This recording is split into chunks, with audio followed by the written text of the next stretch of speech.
Okay, so what if I told you the secret to completely transforming your life isn't some massive life-altering event? What if it's a change so small you'd barely even notice it? Well, today we're diving into James Clear's incredible book, Atomic Habits, to unpack the mind-blowing power of getting just 1% better every single day. I mean, we've all been there, haven't we? You get that huge burst of motivation, you start a new habit, and then poof, a week later, you're right back where you started. And it's so easy to just blame yourself, right? To think, I just don't have enough willpower. But what if the problem isn't you? What if it's your method? What if the real issue isn't the size of your goal, but the tiny, tiny size of your steps? This quote right here, it's the perfect way to think about it. You see a stonecutter just hammering away at this huge rock 100 times and nothing, not even a crack. It feels like you're getting nowhere. But then, on that 101st hit, the whole thing splits in two. And you realize it wasn't that last hit that did it. It was all of them. It was every single swing that came before. That's what building habits is like. All right, so let's see how this whole tiny gains thing plays out in the real world. And trust me, this is one of the most incredible comeback stories in the history of sports. So in 2003, British cycling was, well, they were a joke.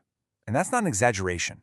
For about 100 years, they'd won a single gold medal. They were totally mediocre, completely forgettable. No British cyclist had ever even won the Tour de France. Get this, their performance was so bad that one of the top bike manufacturers literally refused to sell them bikes because they didn't want to be associated with them. That's how bad it was. And then this guy, Dave Brailsford, takes over as the new director. His strategy? It was so simple it was almost radical. He called it the aggregation of marginal gains. He wasn't looking for some huge overnight transformation. Nope. He was hunting for a tiny 1% improvement in absolutely everything they did. The idea was that all these little gains would add up. They'd compound over time and eventually lead to something massive. And when I say they looked everywhere, I mean everywhere. They got obsessive about the details. They tested different massage gels to see which one helped muscles recover fastest. They hired a surgeon to teach the riders the right way to wash their hands to avoid getting sick. They even figured out the perfect pillow and mattress for each individual rider. And this is my favorite. They painted the inside of the team truck white, just so they could spot the tiniest bits of dust that might mess with the bike's performance. I mean, any one of these things on its own, it sounds kind of crazy, right? But when you put them all together, The results were just unbelievable. In the decade that followed, British cyclists won 178 world championships and completely dominated the Olympics. This wasn't some kind of magic trick. It was just math. It was the raw power of compounding habits. But, and this is a big but, to actually use this power in your own life, you have to make a really important mental shift. And this leads us to one of the most surprising ideas in the entire book. Ready for it? You need to forget about your goals. I know, that sounds crazy, but think about it. As James Clear points out, winners and losers, they often have the exact same goals. So the goal itself can't be what makes the difference. just look at the Tour de France again. Every single team that shows up has the goal of winning. So what separates the team that actually does it? It's not their goal. It's their system. It's the whole process they follow day in and day out. Goals are about that one result you want to achieve, but systems are about the process that gets you there.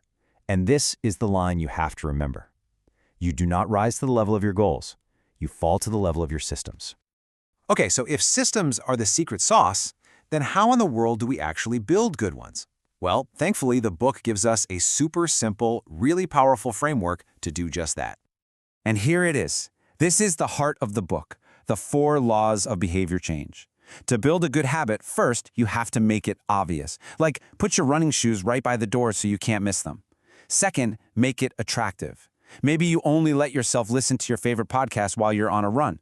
Third, make it easy. Don't try to run 5 miles on day 1. Just put on your shoes and walk out the door. And finally, number 4, make it satisfying. Give yourself a little reward right after, so your brain says, hey, that was good, let's do that again. But here's the thing. Building these systems is huge, but it's not actually the final piece of the puzzle. The most powerful, the most profound idea in this entire book goes a little deeper. It says that true, lasting change isn't really about what you do. It's about who you believe you are. So the book tells this great story about a guy who had a lifelong habit of biting his fingernails. A nervous habit he just couldn't shake. He tried everything, pure willpower, trying to force himself to stop, but nothing ever stuck. So what finally worked? It was something totally out of left field. He went and got his first ever professional manicure. And for the first time in his life, his nails actually looked good. Someone even gave him a compliment on them. And right there, everything shifted. Suddenly, he wasn't a guy who was trying not to bite his nails anymore. He became a person who takes pride in having nice-looking, healthy nails. And that right there is the ultimate secret. The goal isn't just to read a book, it's to become a reader.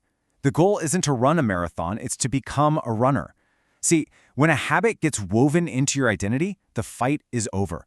You're not forcing yourself to do something anymore, you're just being who you are. So, when you boil it all down, it's this. Stop chasing these huge, far-off goals and start building tiny systems that are based on who you want to be. The most powerful question you can ask yourself isn't, what do I want to achieve? The real question is, who do I want to become? And once you have that answer, you just start proving it to yourself with small wins, one tiny habit, 1% at a time.